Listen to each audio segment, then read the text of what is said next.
because Tion wrote it and they were on tour. So I had to call them up personally and ask, do you know the pressure that I was under for that, man?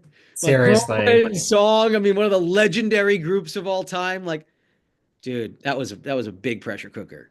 Were you a fan of TLC? I mean, you're dating Yes. Chili now, but like Yes. yes. Yeah, I had one of those moments, just like I think we all did growing up in that era where, not only did I love their music, but in particular, I mean, massive crush on Chili. You know, so yes, I'm just like everybody when it comes to TLC, man. Yeah, kidding. Some of their bum, bum, bum, bum, bum. I mean, you hear that anywhere in the world, they know what that is, man. It's like, come on. 100%. Well, in your clue package on Shrek Night, you did talk a lot about Robin Williams. Obviously, you were in Miss Doubtfire. It was one of your first. Like, what was it like to work with Robin? I get asked this question, and it's so hard to put it into any kind of, paragraph, even. It was such a life-altering experience for many different reasons. Professionally, yes, to work with Robin and for him to, he got me the role, just so you know. Like he Oh, he took wow. an interest in me from the auditioning process.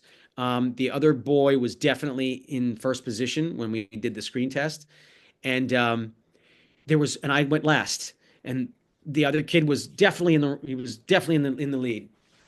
And during the interview, the audition, Robin comes up to me and he goes, I'm going to do something. It hasn't worked so far, and we need it to work. I'm going to do something. You go along with whatever I do, no matter what it is. Go along.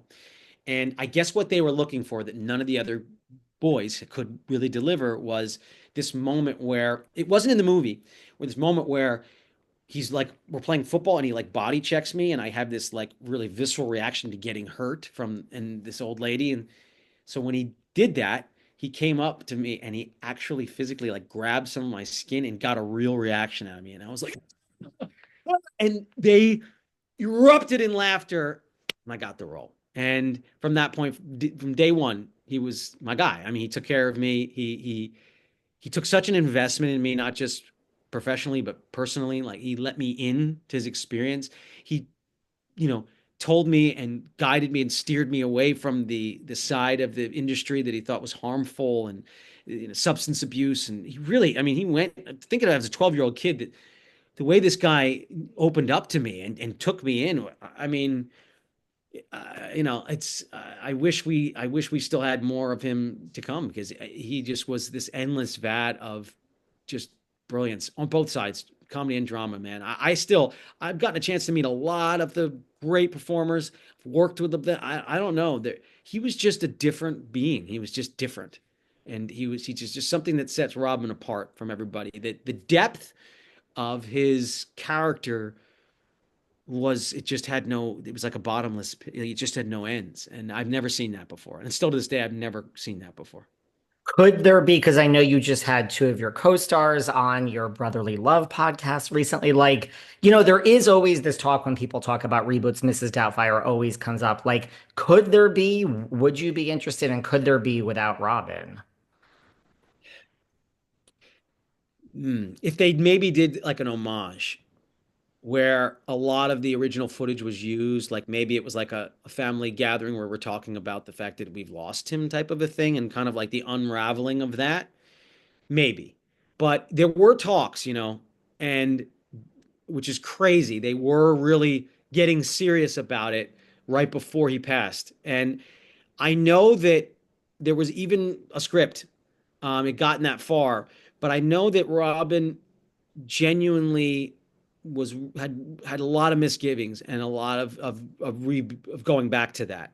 So I think his wishes were probably not to do it, and I think that's what we're probably going to stick with. At least I would, unless like I said, it was an homage. If they're going to try to redo it, I don't know, man. I mean, that's really hard to redo that movie. It's very hard. And there was actually a script in what you were talking to him. I mean, nothing was official, but he said No, to nothing was you, official, I but yeah, have, everybody was sort of talking again and mulling it around, and there was this, yeah, but and he said to you, the script just, it's not going to do it justice. yeah, Yeah, it wasn't there for him yet. It wasn't like a closed door, but it wasn't there for him yet. So that's why it never really materialized. And so, I mean, at this point, like I said, I'd have to respect his wishes in that way. But like I said, if they did some sort of really cool homage, where they used footage, because this is another thing. This man did hundreds of takes. And a lot of them, this is back in the day on film and old school sound, where a lot of those takes were ruined because the camera guys and the entire crew, we all lost it. You can't fix that in post back then. So there's all this footage out there that could be, weaved in to a story, where we are talking about the fact that we've lost this father, this figure in our lives. That's a possibility. I don't know, but Wow. I don't know about just making a sequel. It'd be really tough. Really, really tough. Interesting. Well, you mentioned your brother Joey. He was on this podcast. Yes, Mm. long live the walrus. He was on Ah, Masked Singer. You came into this business, you were on Give Me a Break, eventually you played his younger brother and you were yes. on like episodes of Blossom. Like, is it easier coming into this business, like having a figure, like an older brother who actually can guide you, or is it harder in the sense that, he is older, so he was more established in the business, and now, I mean, were you compared to him all the time? So was that harder or was that actually easier when you first got started as a young child? Well, it's a double-edged sword for sure. I think Joe paved the way. Um, I got my first audition in the sense I was on, because like I said, we travel as a family unit. That was our thing, and I'm so glad we did because it insulated us very, very well from the business. But so I was always going, like my mom would pick us up from school, and if it was one of those days we were driving into Manhattan for an audition, I was going to go with them. I wasn't going to go home. So I would go with him. So I was in the audition rooms while he was going on audition. And back in the day, there were these cattle calls, man, where they were just like lining you up, thousands of kids, right? And Joe was, he was always a serious competitor. He always got to the end or booked it. And then one audition, he goes in and he come out and they're like, man, we really want to cast. He grew up since his picture, like he's growing so fast. Is that his younger brother? Yeah. He's perfect. So I got my first role, man. So he paved the way there. Now, the other side of it is, yes, there was that period there where, I wanted to be, I didn't want to, it wasn't that I wanted to be different, just so different from my brother. It was more of, I was very observant and I watched the teen idol thing, and I didn't want that.